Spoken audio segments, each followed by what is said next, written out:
비행기를 놓칠까 서두르던 한 남자가 점쟁이 소녀와 부딪혔다. 왜 길 한가운데 앉아 있어? 이 멍청한 거사? 남자는 소녀에게 소리쳤다. 그녀는 그저 말없이 미소 지으며 말했다. 비행기 표는 당신 아내가 사줬죠. 그거 취소하고 집으로 돌아가세요. 놀라운 일이 기다리고 있을 거예요. 박지훈 씨는 피곤한 눈을 비비며 시계를 보았다. 시계는 무정하게 밤 8시 15분을 가리키고 있었다. 사무실의 불은 이미 오래전에 꺼졌다. 그의 책상 위 스탠드 불빛만이 그가 세 번째 확인하고 있는 서류 더미를 비추고 있었다. 최민준 대표는 실수를 용납하지 않았으며 특히 분기 보고서에서는 더욱 그랬다. 또 늦게 퇴근이네. 지훈은 서류를 깔끔하게 폴더에 정리하며 씁쓸하게 생각했다. 32세의 그는 이 지역에서 가장 큰 가구 회사 중 하나인 한샘 엘리트 디자인의 대표의 오른팔이었다. 매일 그는 최 대표의 신뢰를 받을 자격이 있음을 증명하기 위해 최선을 다했다. 그의 경력은 단순한 야망이 아니었다. 그것은 아내에게 최고의 삶을 제공할 기회였다. 지우는 컴퓨터를 끄고 서둘러 엘리베이터로 향했다. 거울 같은 문에는 눈 밑에 짙은 다크서클이 있는 피곤한 얼굴이 비쳤다. 3년 전 김수진과 결혼했을 때 그는 그녀가 아무것도 부족하지 않게 하겠다고 스스로에게 맹세했다. 25살의 아름다운 그녀는 일하지 않고 그림, 요가, 친구들과의 만남 등 좋아하는 일을 할 수 있었다. 이 모든 것이 그의 끊임없는 노력 덕분이었다. 집으로 가는 길은 30분이 걸렸다. 지우는 버스에 앉아 창밖으로 스쳐 지나가는 도시의 불빛을 바라보았다. 주머니에서 휴대폰이 진동했다. 수진에게서 온 메시지였다. 저녁 준비하고 기다리고 있어요. 사랑해요. 그는 하루 종일 처음으로 미소를 지었다. 이 간단한 말 한마디를 위해 쓰러질 때까지 일할 가치가 있었다. 현관에서는 익숙한 새 페인트 냄새가 그를 맞았다. 관리사무소에서 최근에 간단한 보수를 했다. 지우는 8층으로 올라가 열쇠를 꺼냈다. 그가 열쇠를 자물쇠 구멍에 넣기도 전에 문이 활짝 열렸다. 여보, 그렇게까지 일하면 안 돼요. 수진이 남편을 껴안고 뺨에 입을 맞췄다. 당신 얼굴도 잊어버리겠어요. 그녀의 머리카락에서는 그가 좋아하는 제스민 향 샴푸 냄새가 났다. 지우는 아내를 힘껏 껴안으며 하루의 긴장이 서서히 풀리는 것을 느꼈다. 미안해, 자기야. 그는 그녀의 등을 쓰다듬었다. 최 대표님이 얼마나 꼼꼼한지 알잖아. 보고서를 다시 한번 확인하느라 시간을 많이 썼어. 숫자 하나라도 틀리면 바로 알아채시거든. 이해해요. 수지는 그의 손을 잡고 부엌으로 이끌었다. 하지만 당신이 너무 보고 싶었어요. 하루 종일 혼자 앉아서 당신이 돌아오기만을 기다렸어요. 부엌은 아늑했다. 식탁은 2인용으로 차려져 있었다. 하얀 식탁보, 결혼 선물로 받은 예쁜 그릇, 그리고 은초대에 꽂힌 양초. 지훈이 가장 좋아하는 음식인 로즈마리를 곁들인 닭고기 구이 냄새가 났다. 특별히 준비한 거야? 그가 놀라서 물었다. 수진아, 이렇게까지 할 필요 없었는데. 너도 피곤하잖아. 내가 피곤할 게 뭐가 있어요? 그녀가 웃었지만 그 웃음에는 어딘가 불안한 기색이 서려 있었다. 나는 당신처럼 힘든 일을 하는 것도 아닌데요, 뭐. 지우는 식탁에 앉아 저녁 식사의 향기를 기분 좋게 들이마셨다. 수지는 자주 요리하지는 않았지만 정말 훌륭한 솜씨를 가지고 있었다. 보통 그들은 간단한 음식으로 때우거나 배달 음식을 시켜 먹었다. 오늘 하루는 어땠어? 그가 으깬 감자를 접시에 담으며 물었다. 보통이었어요. 유민의 집에 갔었어요. 새로 생긴 쇼핑몰에 갔는데 거기 아기용품 가게가 열렸더라고요. 아기용품? 지훈이 놀라서 눈썹을 치켜떴다. 아기용품은 왜? 아, 그냥요. 구경했어요. 그녀는 시선을 피하며 냅킨을 이리저리 옮겼다. 지훈은 아내를 유심히 바라보았다. 수지는 확실히 평소와 달랐다. 보통 그녀는 수다스러웠다. 본 것, 이야기한 사람, 본 TV 프로그램 등 사소한 것 하나하나까지 이야기했다. 하지만 오늘은 단답형으로 대답하고 불안해 보였다. 수진아, 오늘 좀 이상하다. 그는 포크를 내려놓고 아내를 유심히 쳐다봤다. 무슨 일 있어? 몸이 안 좋아? 수진이 눈을 들었다. 그 눈에는 기쁨과 불안이 섞인 특별한 감정이 읽혔다. 지훈 씨, 당신은 아이를 원해요? 그녀가 갑자기 물었다. 당연히 원하지. 그가 미소 지었다. 우리 얘기했었잖아. 다만 12년 정도는 더 기다려야 한다고 생각했어. 먼저 승진도 하고 돈도 좀 모으고 싶어. 아이에게는 안정이 필요하니까. 만약 12년 후가 아니라면요? 수진의 목소리가 떨렸다. 그게 무슨 말이야? 그녀는 식탁에서 일어나 창가로 가서 팔짱을 꼈다. 지훈은 그녀의 어깨가 긴장되어 있는 것을 볼 수 있었다. 수진아, 나 무서워. 무슨 일이야? 알았어요. 더는 못 기다리겠어요. 그녀가 그에게 땜 돌아섰다. 나 임신했어요. 지훈은 세상이 멈추는 것을 느꼈다. 아내의 말이 머릿속에서 메아리 쳤다. 임신, 아이, 그들의 아이. 뭐라고? 그가 천천히 의자에서 일어났다. 임신했어요, 지훈 씨. 벌써 6주예요. 행복에 겨운 지훈은 두 걸음의 아내 곁으로 다가갔다. 그는 그녀를 껴안고 부엌을 빙빙 돌며 기쁨에 웃었다. 맙소사, 내가 얼마나 행복한지 당신은 모를 거야. 그는 그녀의 얼굴에 키스를 퍼부었다. 수진아, 이거 정말 대단한 일이야. 우리에게 아이가 생기는 거지. 그렇지. 그녀의 눈에 눈물이 반짝였다. 우리가 계획했던 것보다 일찍 생겨서 화나지 않았어요? 화나다니. 그가 웃었다. 자기야, 이건 내 인생 최고의 소식이야. 그래. 우리가 준비하지 못했을 수도 있지만 그게 중요해? 중요한 건 우리에게 아기가 생긴다는 거야. 수지는 울음을 터뜨렸지만 그것은 행복의 눈물이었다. 지훈은 그녀의 머리를 쓰다듬으며 이 상황을 믿을 수 없다는 듯 부드러운 말을 속삭였다. 언제 알았어? 그가 물었다. 3일 전에요. 테스트기를 해보고 병원에도 다녀왔어요. 바로 말해주고 싶었는데 적절한 순간을 계속 못 찾았어요. 당신은 너무 일을 많이 하잖아요. 피곤해서 돌아오고 바보 같긴. 그가 그녀를 더 꽉 껴안았다. 이런 소식은 미룰 게 아니잖아. 정말 기뻐. 상상해봐. 우리에게 아들이나 딸이 생길 거야. 당신은 누굴 더 원해? 상관없어. 아기가 건강하고 당신을 닮았으면 좋겠어. 나를요? 그녀가 눈물 사이로 미소 지었다. 나는 아빠를 닮았으면 좋겠어요. 아빠처럼 목표 지향적이고 친절한 사람이요. 그들은 식탁으로 돌아왔지만 저녁 식사는 더 이상 중요하지 않았다.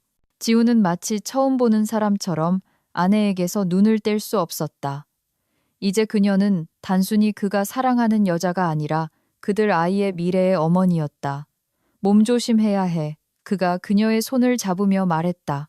무거운 가방도 들지 말고 스트레스도 받지 마. 내가 집에 더 일찍 올게. 지훈 씨, 임신 때문에 당신 인생을 바꿀 필요는 없어요. 난 괜찮아요. 이건 우리 인생이야. 그가 그녀의 손바닥에 키스했다. 그리고 모든 순간에 내 곁에 있고 싶어. 좋은 의사 선생님도 찾아야 하고 산부인과에 등록도 하고 아기방도 준비해야지. 아기방이요? 수진이 웃었다. 출산까지 아직 8개월이나 남았어요. 그래서 모든 게 완벽했으면 좋겠어. 참, 예산도 짜야겠다. 유모차, 아기 침대, 옷, 장난감들. 지난달에 보너스를 받아서 다행이다. 수지는 남편을 다정하게 바라보았다. 그는 아직 제대로 형성되지도 않은 아이를 위해 벌써부터 계획을 세우고 마음속으로 방을 꾸미고 있었다. 부모님께는 지금 말씀드리는 게 좋을까? 그녀가 물었다. 물론이지. 어머니가 정말 좋아하실 거야. 손주 보고 싶다고 얼마나 남해카리. 내 부모님은 그분들도 기뻐하실 거야. 어머니가 벌써 손주 언제 안겨줄 거냐고 물어보셨거든. 그럼 곧 모두에게 알리자. 직접 찾아뵙고 말씀드리는 게 좋겠다. 이런 소식은 전화로 하는 게 아니니까. 저녁은 눈 깜짝할 사이에 지나갔다.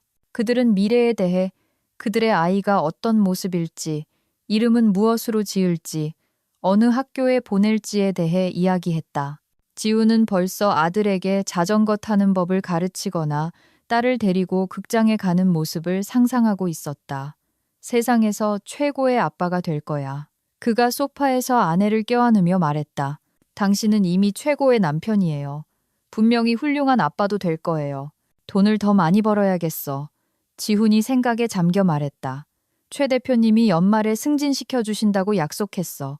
아이가 생기면 지출이 몇 배로 늘어날 거야. 지훈 씨, 지금은 돈 걱정하지 마. 다 잘 될 거야. 우린 해낼 수 있어. 해낼 수 있지. 그가 그녀의 정수리에 키스하며 동의했다. 반드시 해낼 거야. 우리 아기가 아무것도 부족하지 않도록 내가 모든 걸 할게. 늦은 밤, 수진이 이미 잠들었을 때 지우는 오랫동안 눈을 뜬 채 누워 소식을 곱씹었다. 아버지. 이 단어는 너무나 진지하고 책임감 있게 들렸지만 가슴속의 설렘과 함께 믿을 수 없는 따뜻함이 퍼져나갔다. 곧 그들의 집에는 아이의 웃음소리가 울려 퍼질 것이고 그들의 사랑은 세상에서 가장 소중한 존재가 될 작은 인간 안에서 새로운 모습으로 구현될 것이다. 그는 조심스럽게 아내의 배 위에 손을 얹었다. 그곳에서는 이미 새로운 생명이 자라고 있었다.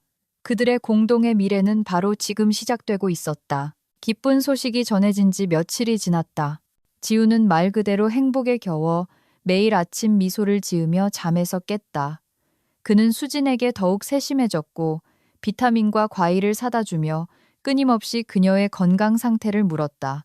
아내는 그의 보살핌에 부끄러운 듯 미소 지었지만 때때로 지우는 그녀의 눈에서 어떤 그림자를 발견했다. 수요일 아침, 그는 평소처럼 출근 준비를 하고 있었다. 수지는 부엌 식탁에 앉아 멍하니 차를 적고 있었다. 자기야, 아침 먹을 거야? 지훈이 커피를 따르며 물었다. 규칙적으로 먹어야 해. 별로 안 당겨. 그녀가 얼굴을 찡그렸다. 냄새 때문에 속이 메스꺼워. 그건 정상이야. 입덧이잖아. 차라리 쿠키라도 차랑 먹을래? 지훈 씨, 나한테 너무 안절부절 못하지 마. 수진의 목소리에서 예상치 못한 날카로움이 묻어났다. 나 아픈 사람 아니야. 그는 놀라서 아내를 쳐다봤다. 결혼 생활 내내 그녀는 한 번도 그런 톤으로 말한 적이 없었다. 미안해. 그냥 걱정돼서 그래. 우리를 위해서. 그가 부드럽게 말했다. 수지는 금세 마음이 풀렸다. 아니, 내가 미안해요. 호르몬 때문인가 봐. 일하러 가. 늦지 않게. 지훈은 그녀의 뺨에 키스하고 사무실로 향했지만 이상한 느낌이 길 내내 그를 떠나지 않았다. 한샘 엘리트 디자인 사무실은 평소와 같은 업무 분위기였다. 지훈은 이메일을 확인하고 파트너들의 메일에 답장하며 최 대표를 위한 새 프로젝트 발표를 준비했다. 그들은 어린이방을 위한 독점적인 가구 라인을 출시할 계획이었다. 이제 이 주제는 지훈에게 특히 더 가까워졌다. 오전 10시쯤 그는 옆 사무실에서 들려오는 분노에 찬 대표의 목소리를 들었다. 어떻게 이런 일이 일어날 수 있어? 최 대표의 목소리는 점점 더 커졌다. 너도 다 큰 애잖아. 모든 게 잘 되고 있다고 했잖아. 지우는 자신도 모르게 귀를 기울였다. 대표는 분명히 누군가와 전화통화를 하고 있었고 그 통화는 그를 매우 화나게 했다. 변명의 여지가 없어. 최 대표가 계속해서 소리쳤다. 결과가 있을 수 있다고 경고했잖아. 이제 어떡할 거야? 지우는 지금이 대표에게 새 프로젝트에 대해 논의하러 갈 때가 아니라는 것을 깨달았다. 폭풍이 잠잠해질 때까지 기다리는 것이 좋았다. 최 대표는 성질이 급했지만 뒤끝은 없었다. 중요한 것은 분노의 순간에 그의 눈에 띄지 않는 것이었다. 지우는 이 시간을 생산적으로 활용하여 아내에게 전화를 걸어 안부를 묻기로 했다. 그는 수진의 번호를 눌렀지만 긴 신호음과 자동 응답기 소리만 들었다. 이상하네. 그가 생각했다. 보통 그녀는 항상 전화를 받았다. 몇 번 더 걸어 같은 결과를 얻은 후 지훈은 일을 계속하기로 했다. 아마 수진이 자고 있을지도 모른다. 임산부에게는 휴식이 필요하다. 대표의 사무실에서는 계속해서 분노에 찬 말들이 단편적으로 들려왔다. 그렇게 간단할 줄 알았어? 최 대표가 소리쳤다. 누군가 알게 되면 어쩌려고? 나에겐 명성이 있고 가족이 있어. 아니, 만나지 않을 거야. 난 이미 다 결정했어. 안 비서. 대표의 비서는 초조하게 펜을 만지작거리며 사무실 쪽을 쳐다봤다. 다른 직원들도 서로를 쳐다봤지만 아무도 감히 그 상황에 대해 언급하지 못했다. 모두들 최 대표에게는 그의 길을 피해야 하는 날이 있다는 것을 알고 있었다. 지우는 일에 집중하려고 했지만 옆 사무실에서 들려오는 고함 소리가 방해가 되었다. 그는 발표 파일을 열고 슬라이드를 수정하기 시작했지만 생각이 계속 흩어졌다. 다 끝났어. 대화 끝이야. 대표의 마지막 외침이 들렸고 그 후 전화기를 내려놓는 소리가 들렸다. 30분 후 최 대표의 사무실은 조용했다. 지우는 몇 번이고 시계를 쳐다보며 좀 더 기다려야 할지 고민했다. 발표는 준비되었고 프로젝트는 중요했으며 논의를 미루고 싶지 않았다. 그는 다시 수진에게 전화를 걸어봤지만 여전히 전화는 연결되지 않았다. 이것이 그를 걱정스럽게 만들기 시작했다. 임신 소식을 들은 이후로 아내가 그의 전화를 무시한 적은 한 번도 없었다. 마침내 지훈은 결심하고 대표의 사무실로 향했다. 최 대표님, 들어가도 될까요? 그가 조심스럽게 문을 두드렸다. 들어와. 대표가 최근의 대화에서 아직 벗어나지 못한 듯 퉁명스럽게 대답했다. 지우는 그들의 가구 샘플로 꾸며진 넓은 사무실로 들어갔다.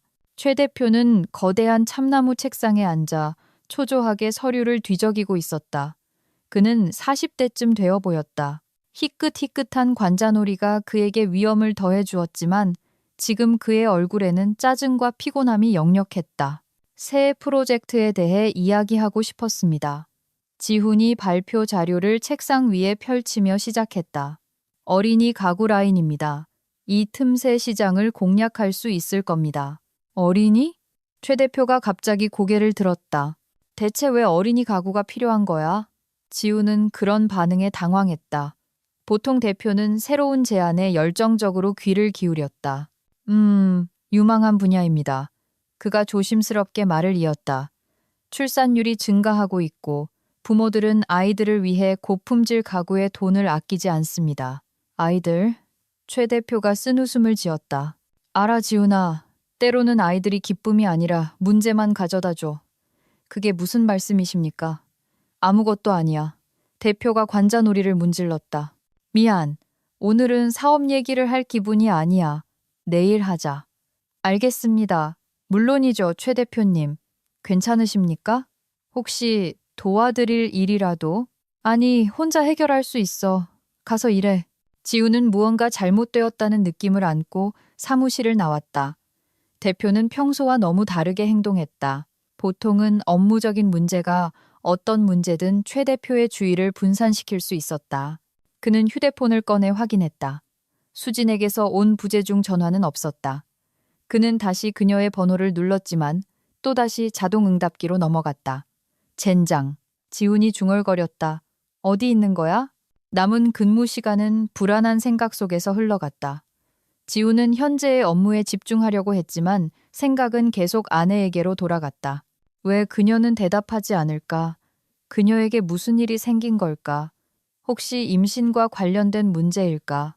오후 5시가 되자 그는 참지 못하고 수진의 가장 친한 친구인 유미에게 전화를 걸었다. 유미 씨, 안녕하세요.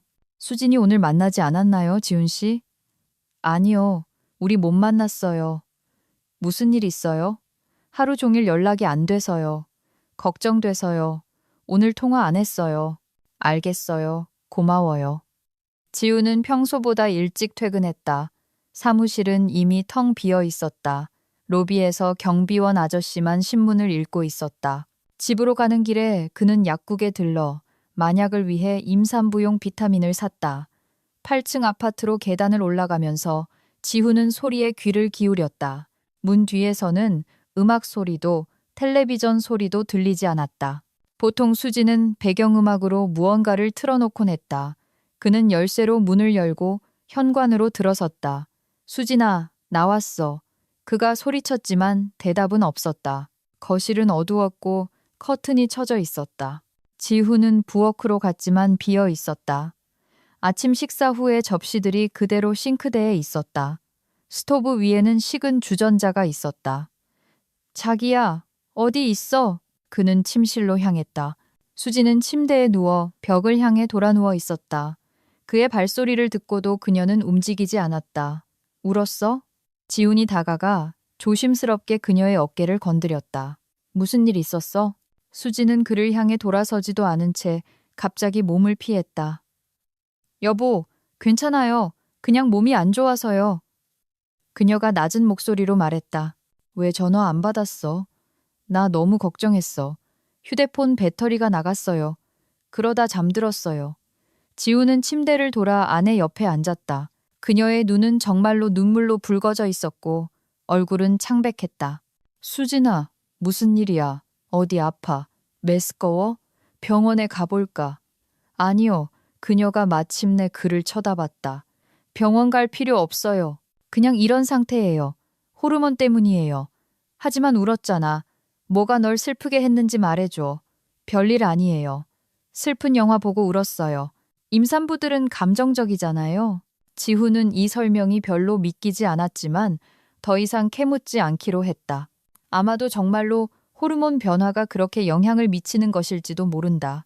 차 한 잔 갖다 줄까? 같이 저녁 먹을까? 먹고 싶지 않아요. 그냥 좀 더 누워 있을래요. 자기야, 그래도 먹어야지. 가벼운 거라도.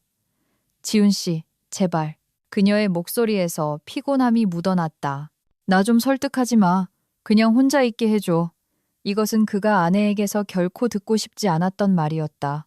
수지는 항상 그의 관심과 보살핌을 좋아했는데 이제는 그를 내버려 두라고 했다.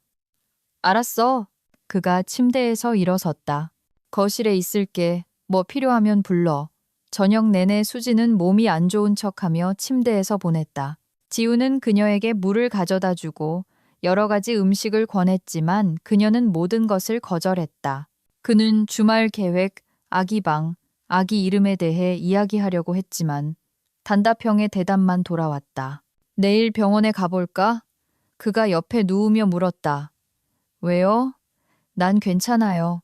하지만 하루 종일 몸이 안 좋았잖아. 지훈 씨, 그만해.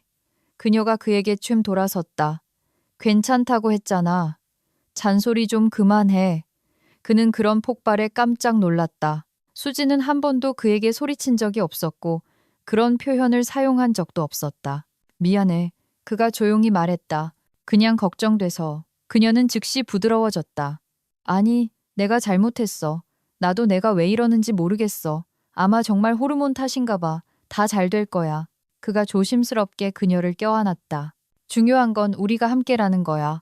수지는 대답하지 않고 깊은 한숨만 내쉬었다. 그리고 지우는 잠 못 이루고 오랫동안 누워 일어난 일에 대해 생각했다. 무언가 분명히 잘못되었다. 아내는 임산부치고는 너무 이상하게 행동했다. 그리고 왜 그녀는 하루 종일 전화에 답하지 않았을까? 배터리가 방전되었다는 것은 너무 간단한 설명이었다. 다음 날 지우는 무거운 마음으로 잠에서 깼다. 어젯밤의 이상한 저녁이 머리에서 떠나지 않았다. 수지는 여전히 벽을 향해 돌아누워 잠들어 있었고 그는 그녀를 깨우지 않기로 했다. 임산부에게는 안정이 필요했다. 그는 조용히 준비하고 아내의 행동에 대해 생각하며 출근했다. 어쩌면 정말 호르몬 변화 때문일까?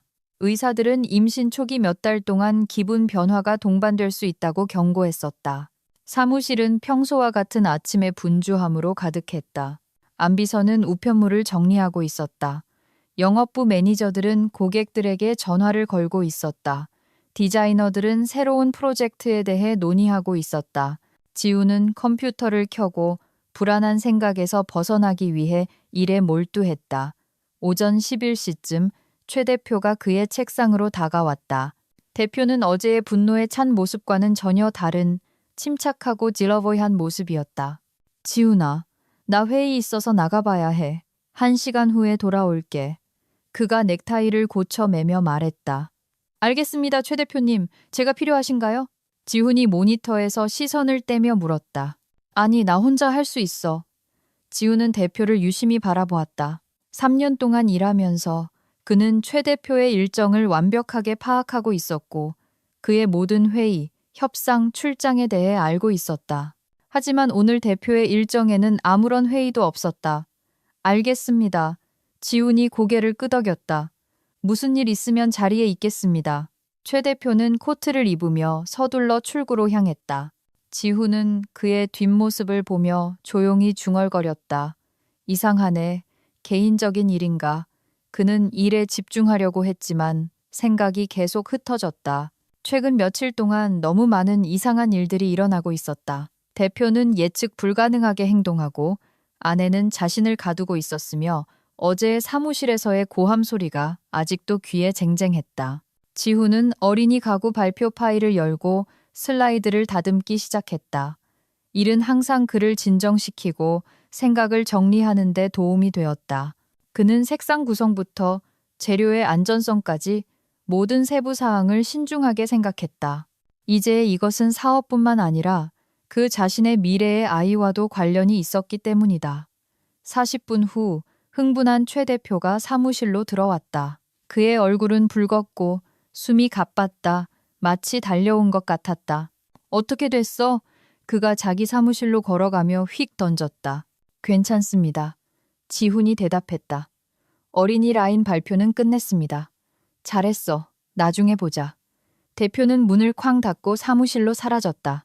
지훈은 눈살을 찌푸렸다. 무언가 분명히 잘못되었다. 최 대표는 좋은 기분으로 나갔다가 분명히 화가 나서 돌아왔다. 1시간 후 지훈의 전화가 울렸다. 화면에 어머니라는 이름이 떴다. 박 여사님은 보통 저녁이나 주말에 드물게 전화를 하셨다. 아들, 어떻게 지내니? 그녀가 부드러운 목소리로 물었다. 잘 지내요, 엄마. 엄마는요? 지훈은 친숙한 목소리를 듣고 기뻐하며 의자 등받이에 기댔다. 나도 잘 지내. 박 여사님이 대답했다. 하지만 지훈은 억양으로 보아 그녀가 무언가 묻고 싶어 한다는 것을 알았다. 어머니는 항상 그랬다. 먼저 일반적인 말을 하고 나서 본론으로 들어갔다. 엄마, 그냥 전화하신 거 아니잖아요. 그가 미소 지었다. 무슨 일 있어요? 그녀가 머뭇거렸다. 아들, 수진이가 내 상사, 최 대표님하고 아는 사이니? 지우는 놀라서 눈썹을 치켜떴다. 왜 그런 질문을 하세요? 작년에 회사 파티에서 한번 만났었어. 기억하시잖아요? 제가 말씀드렸던 거. 그런데요? 지훈의 목소리에 불안한 기색이 서렸다. 박 여사님은 한숨을 쉬었다. 오늘 아늑한 카페를 지나가는데 네 상사가 옆 테이블에 어떤 여자랑 앉아 있는 거야. 그래서요? 지우는 어머니가 무슨 말을 하려는지 이해하지 못했다. 아들, 그 여자가 수진이랑 너무 닮았어. 아니, 내 생각엔 수진이 같아. 무언가 심각하게 얘기하고 있었어. 수진이가 너무 속상해 보였어. 지우는 심장이 멎는 것을 느꼈다. 엄마, 확실하세요? 네가 알아야 할 것 같아서. 박 여사님의 목소리에는 불안함이 묻어났다. 내가 틀렸을 수도 있지만 너무 닮았어. 머리도 똑같고 체형도 이상하네. 지훈이 이마를 문질렀다. 잘못 보신 거 아니에요? 그냥 닮은 여자일 수도 있잖아요. 아니 아들, 내가 수진이를 3년이나 알았는데 분명히 수진이야. 그런데 왜 최 대표님을 만나고 왜 나한테 아무 말도 안 했을까? 모르겠어, 아가. 하지만 그들은 우연히 만난 사이처럼 보이지 않았어. 아주 가까이 앉아서 조용히 얘기했어. 수진이는 심지어 울고 있었어. 그 말을 들은 후 지훈은 발밑에 땅이 꺼지는 것을 느꼈다. 그의 상사와 카페에서 울었다고? 엄마, 정말 잘못 보신 거 아니에요? 아니, 잘못 보지 않았어, 아들. 속상하게 했다면 미안해. 그냥 네가 아는 게 좋을 것 같아서. 잘하셨어요. 나중에 얘기해요. 알았다. 지훈이 어머니와의 통화를 마친 후 손이 떨렸다. 그는 즉시 아내의 번호를 눌렀지만 긴 신호음과 자동 응답기 소리만 들었다. 수진아, 나야. 전화 좀 줘. 그는 메시지를 남겼다. 다시 걸었지만 같은 결과였다. 그리고 또다시 수진의 전화는 연결되지 않았다.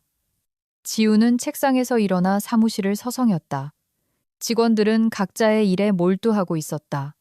아무도 그에게 신경 쓰지 않았다. 그리고 그의 머릿속에는 같은 질문들이 맴돌았다. 왜 아내가 그의 상사를 만났을까? 왜 그것을 숨겼고 왜 울었을까? 그는 어제의 일을 떠올렸다. 수진이 하루 종일 전화를 받지 않았던 것, 저녁에 속상해했던 것, 혼자 있게 해달라고 부탁했던 것, 모든 것이 불안한 그림으로 맞춰지고 있었다. 그리고 최 대표의 고함 소리도 떠올랐다. 너도 다 큰 애잖아. 모든 게 잘 되고 있다고 했잖아. 설마 수진이와 통화했던 걸까? 지우는 논리적인 설명을 찾으려고 했다. 어쩌면 아내가 일자리를 구하려고 최 대표에게 조언을 구했거나 그를 위해 어떤 서프라이즈를 준비하고 싶었을지도 모른다. 하지만 그렇다면 왜 그렇게 비밀스럽고 왜 눈물을 흘렸을까? 그는 다시 수진의 번호를 눌렀다. 또다시 자동응답기. 어디야? 그는 문자를 보냈다. 답장은 없었다. 근무 시간은 견딜 수 없을 만큼 느리게 흘러갔다. 지우는 아내로부터 전화나 메시지가 오기를 기다리며 계속해서 휴대폰을 쳐다봤지만 그녀의 침묵은 점점 더 웅변적으로 변해갔다. 오후 5시가 되자 그는 참지 못하고 최 대표의 사무실로 향했다. 적어도 간접적으로라도 상황을 명확히 해야 했다. 최 대표님, 들어가도 될까요? 들어와. 대표가 서류에서 고개를 들었다. 그는 피곤하고 짜증나 보였다. 어린이 가구 발표에 대해 여쭤보고 싶었습니다. 언제 논의하는 게 편하실까요? 아, 그래, 발표. 최 대표가 관자놀이를 문질렀다. 알아, 지훈아. 오늘은 새로운 프로젝트를 하기에 좋은 날이 아니야. 무슨 일 있으세요? 대표가 그를 유심히 쳐다봤다. 왜 그렇게 생각해? 오늘 좀 불안해 보이셔서요. 혹시 도와드릴 일이라도? 아니, 다 개인적인 일이야. 네가 상관할 바 아니야. 최 대표의 목소리에 담긴 날카로움이 지훈을 더욱 경계하게 만들었다. 알겠습니다. 그럼 내일 프로젝트에 대해 논의하죠. 그러지. 지훈은 아무것도 명확히 하지 못한 채 사무실을 나왔다. 하지만 대표의 행동은 그의 의심을 더욱 증폭시켰다. 무언가 분명히 일어나고 있었고 그것은 그의 아내와 관련이 있었다. 집으로 가는 길에 그는 몇 번이고 수진에게 전화를 걸었지만 소용없었다. 머릿속에는 무해한 것부터 끔찍한 것까지 온갖 추측이 난무했다. 만약 그들이 불륜 관계라면? 하지만 그건 불가능하다. 수진은 그를 사랑한다. 그들은 아이를 기다리고 있다. 집에서는 수진이가 부엌에서 분주하게 움직이며 그를 맞았다. 그녀는 평온해 보였고 심지어 기분이 좋아 보였다. 다녀왔어요, 여보. 그녀가 미소를 지으며 키스를 하기 위해 다가왔다. 일은 잘 됐어요. 응, 괜찮아. 그가 그녀를 껴안았지만 긴장감을 느꼈다. 오늘 하루는 어땠어? 조용히 쉬었어요. 임신에 관한 책을 읽었는데 아주 흥미로웠어요. 내가 몇 번 전화했는데 안 받았어. 네. 그녀가 놀란 듯 눈썹을 치켜떴다. 못 들었어요. 아마 화장실에 있었거나 자고 있었나 봐요. 수진아. 지우는 직접적인 질문을 하기로 결심했다. 오늘 집에서 나갔었어? 나갔다고요? 그녀는 순간 머뭇거렸다. 아니요. 하루 종일 집에 있었어요. 왜요? 엄마가 전화했어. 카페에서 널 봤다고 하던데. 어머님이요? 수진이 신경질적으로 웃었다. 누군가랑 착각하셨을 수도 있죠.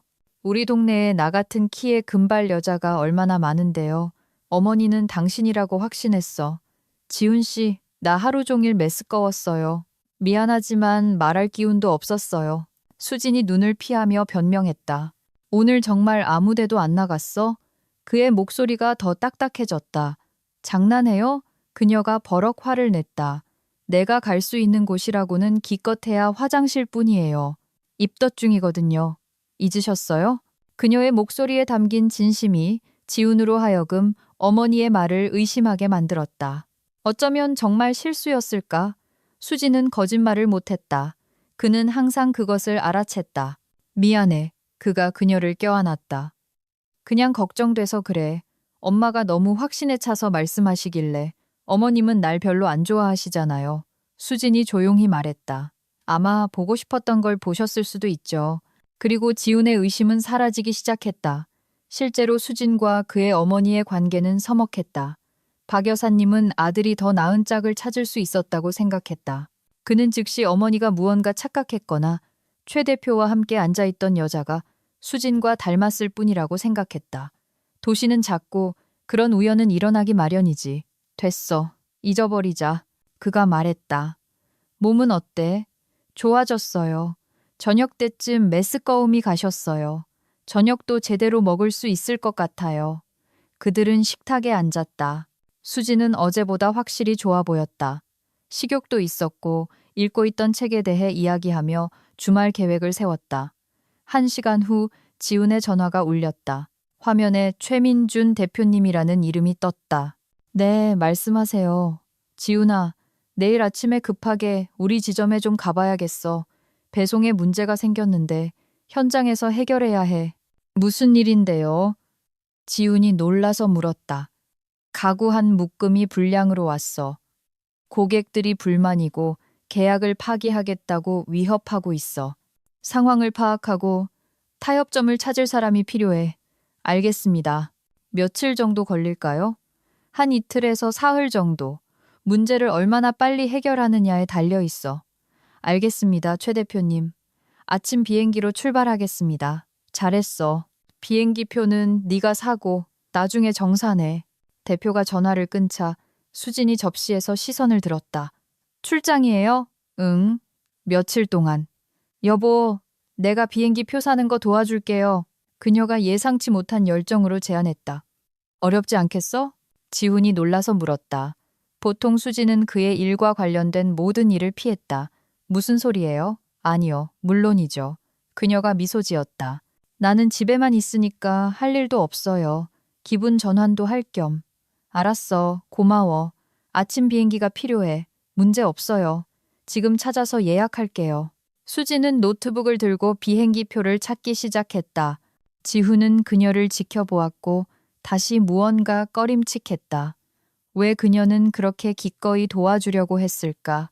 그리고 왜 그의 출장 소식에 거의 기뻐하는 것처럼 보였을까? 아침 7시 비행기가 있어요. 그녀가 알렸다. 괜찮아요? 응, 좋아. 그럼 그걸로 사줘. 저녁은 조용히 지나갔다. 수지는 지훈이 짐 싸는 것을 도와주었다.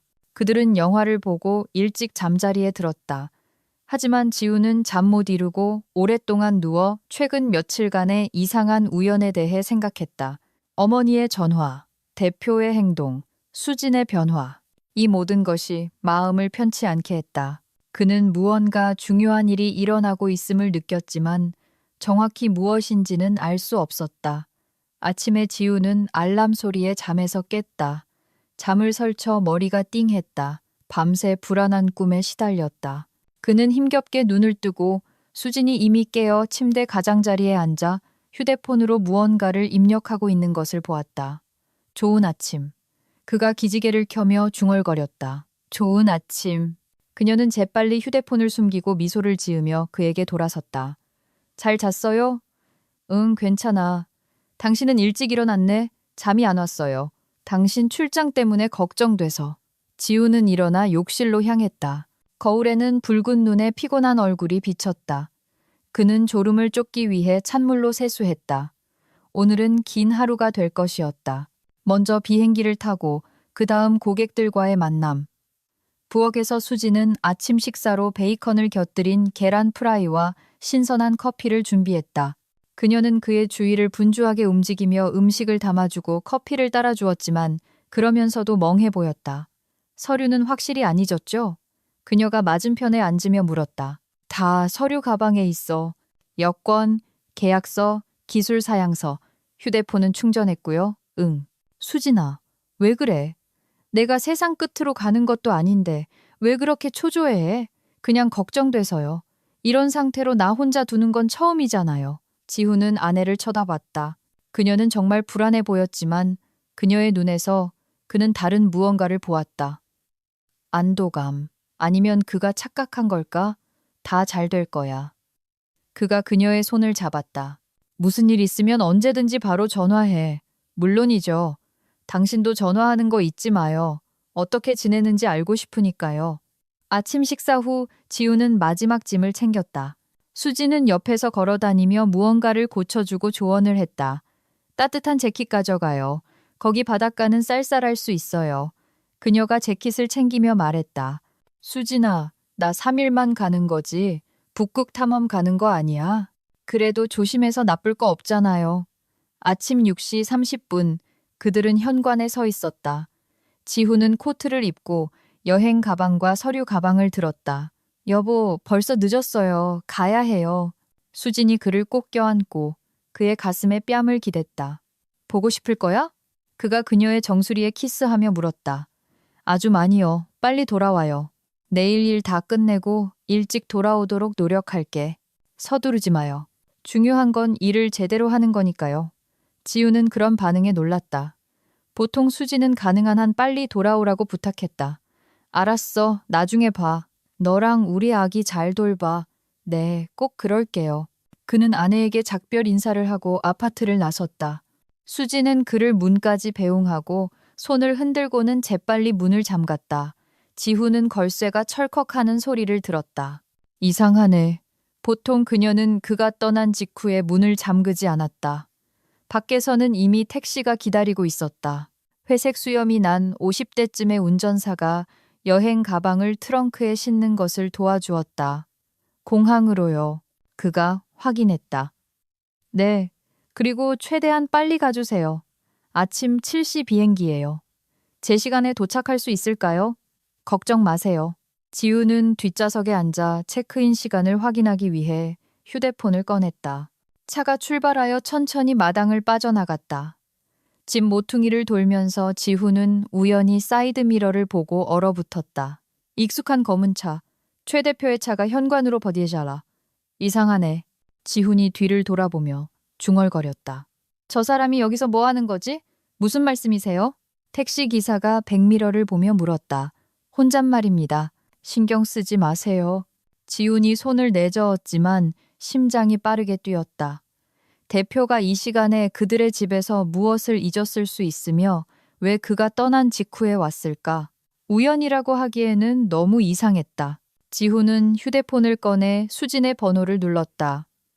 긴 신호음이 울렸지만 아무도 받지 않았다. 전화기까지 못 갔나? 그가 중얼거리며 다시 걸었다. 또다시 아무도 받지 않는다. 괜찮으세요?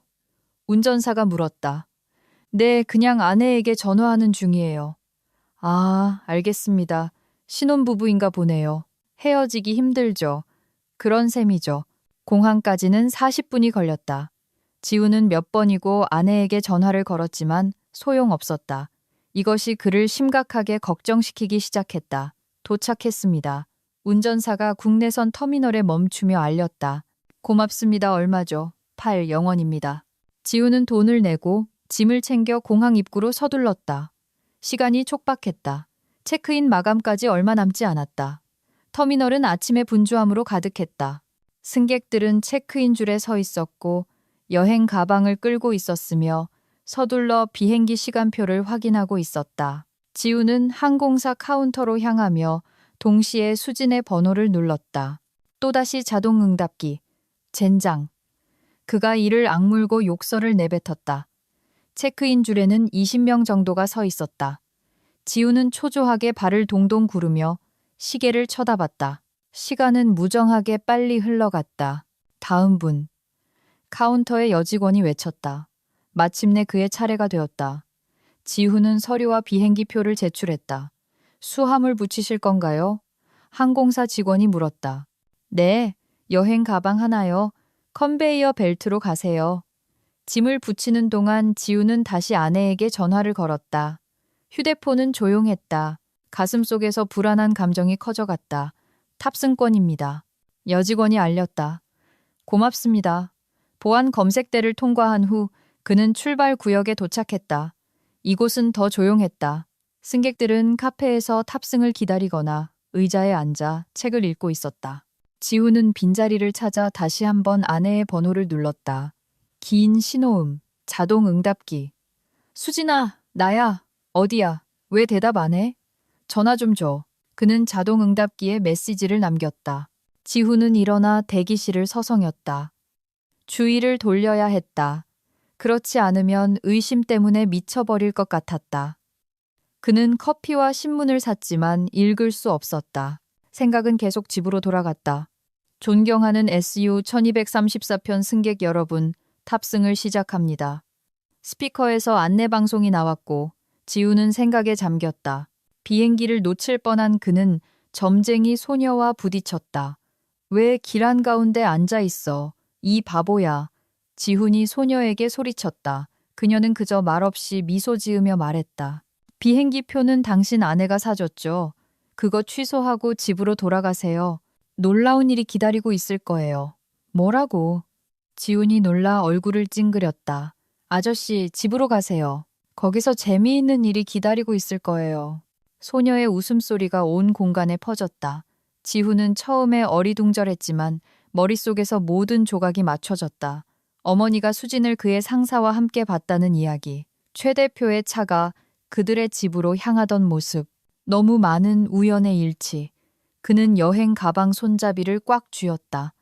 머릿속에는 배신에 대한 생각이 꼬리에 꼬리를 물고 스쳐 지나갔다. 갑자기 전화가 울렸다. 화면에 사무실 번호가 떴다. 여보세요. 지훈 씨, 안비서예요. 잘 지내세요? 네, 괜찮아요. 무슨 일인데요? 최 대표님께서 비행기에 제 시간에 도착했는지 확인해 보라고 하셨어요. 지금 어디 계세요? 외근 나가셨어요. 저녁 때까지 연락 안 될 거라고 하셨어요.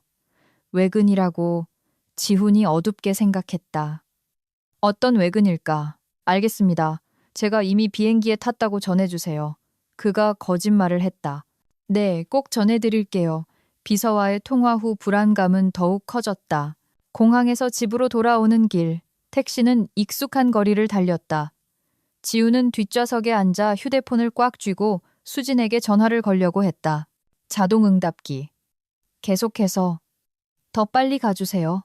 그가 운전사에게 부탁했다. 무슨 일이라도 있으세요? 나이든 택시기사가 동정적으로 물었다. 가정 문제인가요? 네, 그런 셈이죠. 지훈이 자세한 이야기를 하고 싶지 않아 퉁명스럽게 대답했다. 공항에서 만난 점쟁이, 소녀의 말이 머릿속에서 떠나지 않았다. 비행기 표는 당신 아내가 사줬죠? 집으로 돌아가세요. 놀라운 일이 기다리고 있을 거예요. 어떻게 그녀가 알았을까? 아니면 그냥 우연이었을까? 도착했습니다. 운전사가 익숙한 9층짜리 아파트 앞에 멈추며 알렸다. 고맙습니다. 얼마죠? 10영원입니다. 지훈은 열쇠를 꺼내며 서둘러 돈을 냈다. 심장이 너무 크게 뛰어온 거리에 들릴 것 같았다. 계단을 올라가면서 그는 여전히 자신이 틀렸기를 바랐다. 일어나는 모든 일에 무해한 설명이 있기를, 수진이 집에 혼자 있고 그냥 전화를 못 들었기를. 하지만 지훈이 8층에 올라섰을 때 심장 박동 소리가 머릿속에서 너무 크게 울려 다른 모든 소리를 삼켜버렸다. 그는 멈춰서서 숨을 골랐다. 아파트 문 앞에서 지훈은 멈춰서서 귀를 기울였다. 안에서는 희미한 목소리가 들려왔다. 익숙한 수진의 목소리와 낮은 남자의 목소리. 설마 그 사람인가? 지훈이 문에 귀를 대고 속삭였다. 목소리는 점점 더 선명해졌다. 수진은 무언가 흥분해서 거의 울먹이며 말했다. 남자는 퉁명스럽고 짜증스럽게 대답했다. 억양은 우연한 대화치고는 너무나 사적이었다. 지훈은 조심스럽게 문손잡이를 눌렀다. 놀랍게도 문이 열렸다. 문이 소리 없이 살짝 열렸다. 현관에서는 최 대표의 익숙한 남자 향수 냄새가 났다. 지훈은 얼어붙었다. 그의 최악의 의심이 사실로 드러난 것이다. 대표는 정말로 여기에 있었다. 목소리는 침실에서 들려왔다. 지훈은 발끝으로 복도를 지나 살짝 열린 문 앞에 멈춰섰다. 그가 들은 것은 피를 얼어붙게 했다. 이 바보야. 너한테는 이게 자기 아이라고 생각하는 남편이 있잖아? 최 대표가 거칠고 경멸적인 톤으로 말했다. 그러니 그 사람 인생도 네 인생도 망치지 마. 난 이미 아내를 떠나지 않겠다고 말했어. 지우는 발밑에 땅이 꺼지는 것을 느꼈다. 이게 자기 아이라고 생각한다. 그렇다면 아이는 그의 아이가 아니었다. 자기야, 하지만 내가 당신을 얼마나 사랑하는지 알잖아. 수진이 울며 말했다. 내가 당신 아이를 가졌다는 게 당신에게는 아무 의미도 없어? 당신 아이. 이 말들이 지훈의 머릿속에서 메아리 쳤다. 그의 아내가 다른 남자, 그의 상사의 아이를 임신했다. 카페에서 이미 다 말했잖아. 최 대표가 콧방귀를 뀌었다. 우리 사이에 더 이상 관계는 없어. 나에겐 가족이 있고 명성이 있어. 그런데 너는 그냥 실수였어. 그렇게 말하지 마. 수진이 흐느꼈다. 우리 서로 사랑했잖아. 네가 사랑했지. 나한테는 그냥 잠깐의 불장난이었어. 일 때문에 바쁜 남편을 둔 아름다운 젊은 여자. 지루한 남편. 뻔한 이야기지. 아이는? 우리 아이는 남편한테 맡겨. 자기 아이라고 생각하게 해. 모두에게 더 좋을 거야. 지훈이는 좋은 아빠가 될 거야. 하지만 당신이 인정해줬으면 좋겠어. 우리가 함께였으면 좋겠어. 수진아, 몇 번이나 말해야 해? 그런 일은 절대 없어. 나에겐 아내가 있고, 아이들이 있고, 사회적 지위가 있어. 잠깐의 유흥 때문에 모든 걸 버릴 수는 없어. 잠깐의 유흥? 수진의 목소리가 모욕감에 떨렸다. 우리 반년이나 만났잖아. 나 사랑한다고 했잖아. 네가 듣고 싶어하는 말을 했지. 순진한 애 같으니라고. 만약 내가 당신 아내에게 다 말하면? 수진이 갑자기 날카롭게 말했다. 당신이 이혼하겠다고 약속했던 거, 사랑을 맹세했던 거 다 말할 거야. 퍽 하는 둔탁한 소리가 났다. 누군가 갑자기 일어섰다. 그 후 최 대표의 차갑고 위협적인 목소리가 들렸다. 그럼 너랑 네 남편을 가루로 만들어 버릴 거야. 너는 상상도 못할 인맥이 나한테 있어. 지훈이가 이 도시의 어떤 제대로 된 회사에서도 일자리를 못 구하게 만들 수 있어. 그리고 너는? 그가 잠시 말을 멈췄다. 너는 아무도 절대 찾지 못할 거야. 감히 못할 거야. 수진이 소리쳤다. 감히 할 수 있어. 내 가족과 명성에 관한 일이라면 내가 무슨 짓을 할 수 있는지 너는 상상도 못할 거야. 싸우는 소리, 무언가 질질 끄는 소리, 그리고 수진의 겁에 질린 비명 소리가 들렸다. 놔줘. 숨 막혀. 닥치고 들어. 아무에게도 한마디도 하지 마. 그렇지 않으면 후회하게 될 거야. 지훈은 참을 수 없었다. 아드레날린이 머리를 강타했고 그는 침실로 뛰어들었다. 분노와 충격으로 숨이 가빴다. 방은 어두컴컴했다. 수지는 잠옷만 입은 채 침대에 앉아 있었다. 최 대표는 옆에 서서 그녀의 목을 손으로 조르고 있었다. 지훈을 보자 그는 갑자기 아내를 놓아주었다. 그녀에게서 손 떼. 지훈이 소리치며 달려들어 대표를 밀쳤다. 최 대표는 비틀거렸지만 쓰러지지는 않았다. 그의 눈에는 두려움이 스쳤다가 곧 분노로 바뀌었다. 지훈아, 여기서 뭐 하는 거야? 출장 간 거 아니었어? 당신은 여기서 뭐 하는 거야? 지훈이 으르렁거렸다. 내 집에서 내 아내랑 여보. 수진이 침대에서 벌떡 일어나 남편을 껴안으려고 했다. 돌아와서 정말 다행이에요. 다 설명할 수 있어요. 나한테 손대지 마. 지훈이 그녀를 밀치며 소리쳤다. 다 들었어. 전부 다. 아이는 내 아이가 아니야. 너희는 불륜 관계였어. 이 시간 동안 나를 조롱했어. 아니, 당신이 잘못 이해했어요. 수진이 배를 잡고 울며 말했다. 설명할 수 있어요. 최 대표님이 나를 강요했어요. 난 원하지 않았어요. 거짓말 마. 지우는 분노를 참을 수 없었다. 네가 그를 자기야라고 부르는 거 들었어. 그를 사랑한다고 말하는 것도 들었어. 저 여자가 먼저 나한테 왔어. 최 대표가 상황을 통제하려 하며 끼어들었다. 회사 파티 후에 남편이 자기한테 신경 안 쓴다고 불평했어. 닥쳐! 지훈이 소리쳤다. 내 가정을 파괴하고 내 아내를 유혹했어. 난 아무도 유혹하지 않았어. 저 여자가 먼저. 그만. 이 거짓말 좀 그만해. 지훈아, 진정해. 최 대표가 다가가려고 했다. 우리 평화롭게 해결하자. 다가오지 마. 지훈이 주먹을 꽉 쥐었다. 내가 돌이킬 수 없는 짓을 저지르기 전에 여기서 꺼져. 수진이 갑자기 배를 움켜쥐고 고통에 신음했다. 아, 뭔가 잘못됐어. 아파. 그녀의 얼굴이 창백해졌다. 너 왜 그래? 지우는 본능적으로 분노를 잇고 아내에게 달려갔다. 아파요. 너무 아파요. 수진이 배를 잡고 몸을 굽혔다. 스트레스 때문이야. 최 대표가 중얼거렸다. 구급차를 불러야 해. 그가 휴대폰을 꺼내 번호를 눌렀다. 구급대입니다.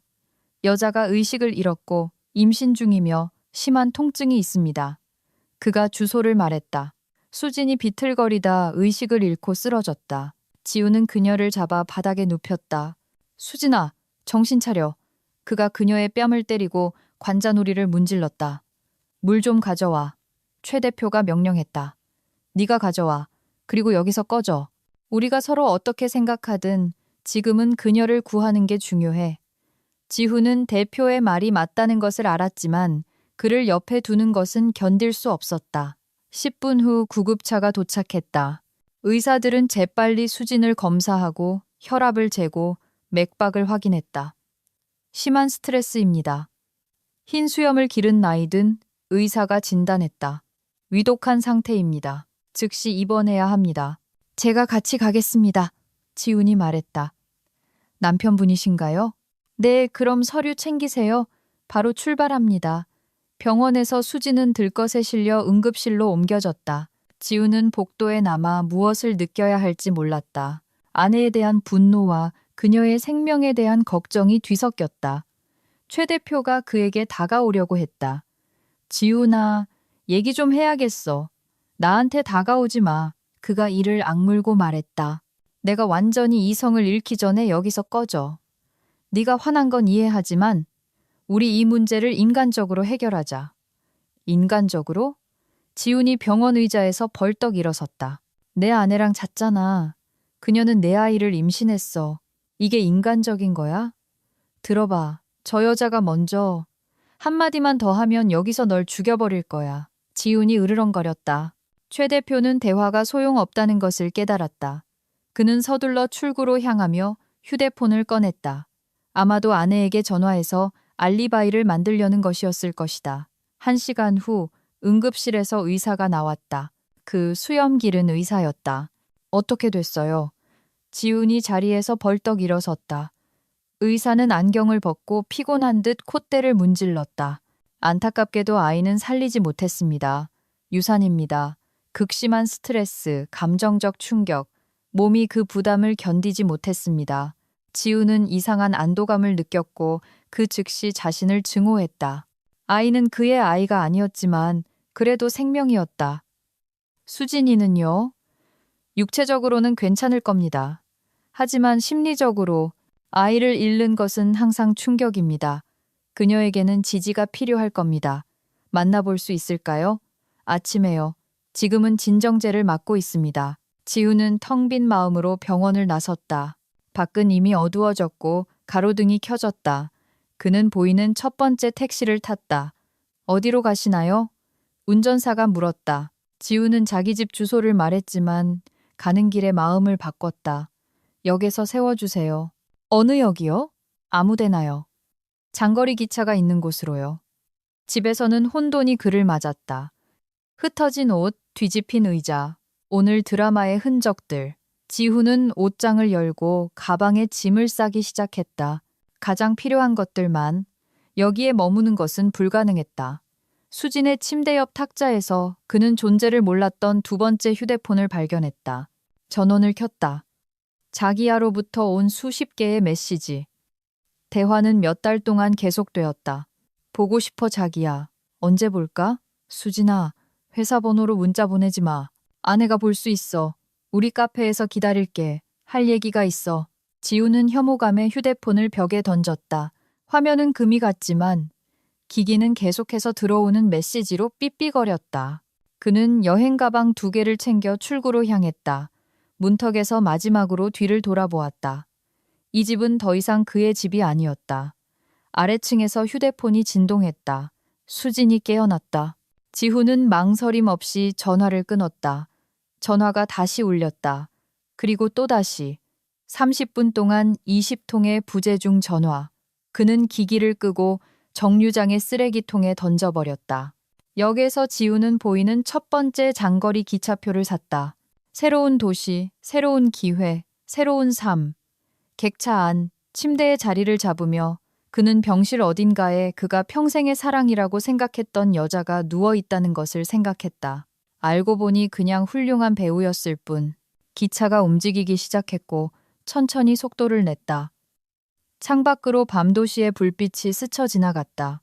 지우는 눈을 감았다. 뒤에는 깨진 꿈, 속임수, 고통이 남았다. 앞에는 미지의 세계가 있었다. 하지만 미지의 세계조차도 거짓 위에 세워진 삶보다는 나았다. 수지는 병원에서 3일을 보냈다. 모든 것이 어떻게 잘못되었는지 생각하며 병실에 누워있던 끝없이 긴 3일. 의사들은 안정이 필요하다고 말했지만 그녀의 마음속에는 안정이 없었다. 대신 아이가 자라야 할 곳에는 공허함이, 모든 것을 잃었다는 깨달음에서 오는 절망감이 있었다. 지우는 오지 않았고 전화도 하지 않았으며 마치 공기 중에 사라진 것 같았다. 아가씨, 남편은 어디 있어요? 나이 든 옆 병실 환자가 동정적으로 물었다. 이렇게 슬픈데 혼자 두다니. 수지는 벽을 향해 돌아 누워 침묵했다. 그녀가 무엇을 대답할 수 있었을까? 남편이 그녀의 불륜을 알고 도망쳤다고? 그들이 잃은 아이가 그의 아이가 아니었다고? 둘째 날, 그녀는 간호사에게 전화를 빌렸다. 전화 좀 해도 될까요? 제 건 깨졌어요. 물론이죠, 아가씨. 올해는 안 돼요. 수지는 떨리는 손가락으로 지훈의 번호를 눌렀다. 긴 신호음, 그리고 자동 음성. 가입자가 일시적으로 서비스를 이용할 수 없습니다. 그녀는 다시 시도했다. 그리고 또다시 결과는 같았다. 지훈 씨, 제발 내 말 좀 들어줘요. 그녀가 자동 응답기에 메시지를 남기며 속삭였다. 당신이 화난 거 알아요. 내가 끔찍한 짓을 한 것도 알아요. 하지만 설명할 기회를 줘요. 제발요. 하지만 전화는 조용했다. 셋째 날, 퇴원 진단서가 나왔다. 수지는 서류에 서명하고 짐을 챙겨 택시를 불렀다. 집에서는 공허함이 그녀를 맞았다. 지우는 모든 짐을 챙겨 떠났다. 그때서야 그녀는 완전히 깨달았다. 그는 영원히 떠났다. 수지는 침대에 쓰러져 울었다. 이 며칠 동안 처음으로 그녀는 진심으로 울음을 터뜨렸다. 눈물은 아이를 잃은 슬픔, 최 대표의 배신, 깨진 결혼 생활 때문에 썼지만 무엇보다도 자신의 잘못을 깨달았기 때문이었다. 다음 2주 동안 그녀는 지훈을 찾으려고 노력했다. 그의 회사에 전화했다. 그가 사직했다고 했다. 공통된 지인들에게 전화를 걸었다. 아무도 아무것도 몰랐다. 그의 어머니를 찾아갔다. 어머님, 제발요. 지훈 씨 어디 있는지 알려주세요. 모른다. 나이 든 여성이 집에 들어오라고도 하지 않고 차갑게 대답했다. 알았더라도 말 안 했을 거다. 네가 한 짓을 생각하면 설명할 수 있어요. 설명할 거 없어. 아들이 떠나기 전에 다 말해줬어. 네가 어떻게 그를 속였는지, 상사랑 잤는지. 박 여사님의 목소리가 분노로 떨렸다. 정말 역겹다. 문이 수진의 코앞에서 쾅 닫혔다. 그녀는 소셜미디어를 통해 지훈을 찾으려고 했지만 그의 페이지는 삭제되거나 차단되어 있었다. 마치 그가 자신의 삶에서 이전 삶의 모든 흔적을 지우고 싶어 하는 것 같았다. 그리고 그때 수진에게서 그녀 자신도 예상치 못한 감정이 솟아올랐다. 자신에 대한 분노가 아니라 최 대표에 대한 분노였다. 이 재앙에 그 역시 책임이 있었다. 그는 그녀를 유혹하고 사랑을 약속하고 아내와 이혼하겠다고 말했고 모든 것이 무너졌을 때 그녀의 삶에서 그냥 사라져버렸다. 내가 행복할 수 없다면? 수진이 휴대폰을 보며 생각했다. 왜 그 사람은 행복해야 해? 그녀는 오랫동안 부엌에 앉아 계획을 세웠다. 최 대표는 20년 동안 결혼 생활을 했다. 그의 아내는 은행에서 일하며 높은 직책을 맡고 있었다. 그들에게는 10대 자녀가 둘 있었다. 견고하고 행복한 가정. 만약 진실을 알게 된다면 어떨까? 수지는 안내 서비스를 통해 라리사의 전화번호를 찾았다. 며칠 동안 용기를 내다가 마침내 결심했다. 전화는 수요일 저녁 7시쯤 울렸다. 여보세요. 전화기 속에 감미로운 목소리. 최 라리사 씨 되십니까? 네, 말씀하세요. 제 이름은 김수진입니다. 만나 뵙고 싶습니다. 당신 남편 최민준 씨에 관한 일입니다. 당신은 누구시죠? 만나서 설명드리겠습니다. 아주 중요한 일입니다. 라리사의 목소리에 경계심이 서렸다. 무슨 일인데요? 그가 당신을 속이고 있다는 겁니다. 벌써 반년이나 됐어요. 긴 침묵. 내일 아늑한 카페에서 6시에 만나요. 마침내 라리사가 말했다. 다음 날 수지는 한때 최 대표와 만났던 바로 그 카페에 갔다. 운명의 아이러니. 라리사는 짧은 머리에 똑똑한 눈을 가진 40대쯤의 우아한 여성이었다. 그녀는 창가 테이블에 앉아 초조하게 커피를 적고 있었다. 전화하신 분이신가요? 수진이 다가가자 그녀가 물었다.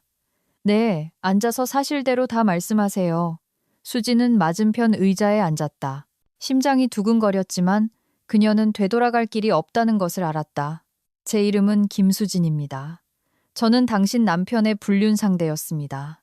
라리사는 조금도 동요하지 않고 컵을 더 세게 쥐었다. 얼마나 됐죠? 반년이요. 작년 10월부터요. 어디서 만났나요? 그의 회사 파티에서요. 저는 그의 부사장의 아내였습니다. 남편이 알고 저를 떠났어요. 알겠습니다. 계속하세요. 수지는 모든 것을 이야기했다. 로맨스가 어떻게 시작되었는지, 최 대표가 어떻게 이혼을 약속했는지, 그녀가 어떻게 임신했는지, 그가 어떻게 아이를 인정하기를 거부하고 그녀가 누군가에게 말하면 위협했는지. 저는 유산했어요. 그녀가 말을 마쳤다. 스트레스 때문에 아이도 남편도 잃었어요. 그리고 최 대표는 그냥 사라졌어요. 제가 어떻게 지내는지조차 묻지 않았어요. 라리사는 창밖을 보며 침묵했다. 그녀의 얼굴은 돌처럼 굳어 있었다. 증거가 있나요? 마침내 그녀가 물었다. 문자 메시지, 사진. 이 카페에서 우리를 본 증인들이 있어요. 문자 메시지를 보여주세요. 수지는 휴대폰을 꺼내 다른 휴대폰에 일부러 보관해 두었던 저장된 메시지를 열었다. 지훈이 부순 휴대폰이 아니었다. 라리사는 주의 깊게 읽었다. 그녀의 얼굴은 점점 더 굳어졌다. 우리 곧 함께 할 거야. 그녀가 남편의 메시지 중 하나를 인용했다. 아내가 나를 이해 못해. 정말 뻔하네. 라리사 씨, 얼마나 힘드실지 이해합니다. 힘들다고요? 여성이 눈을 들었다. 있잖아요, 아가씨. 난 힘들지 않아요. 역겨워요. 남편이 바람 피워서가 아니에요. 난 이미 오래전부터 의심하고 있었어요. 그가 당신 같은 바보를 선택했다는 사실에 역겨워요. 그가 당신 때문에 가족을 버릴 거라고 생각했어요? 진심으로? 라리사의 목소리에 경멸이 서렸다. 최 대표는 그런 남자가 아니에요.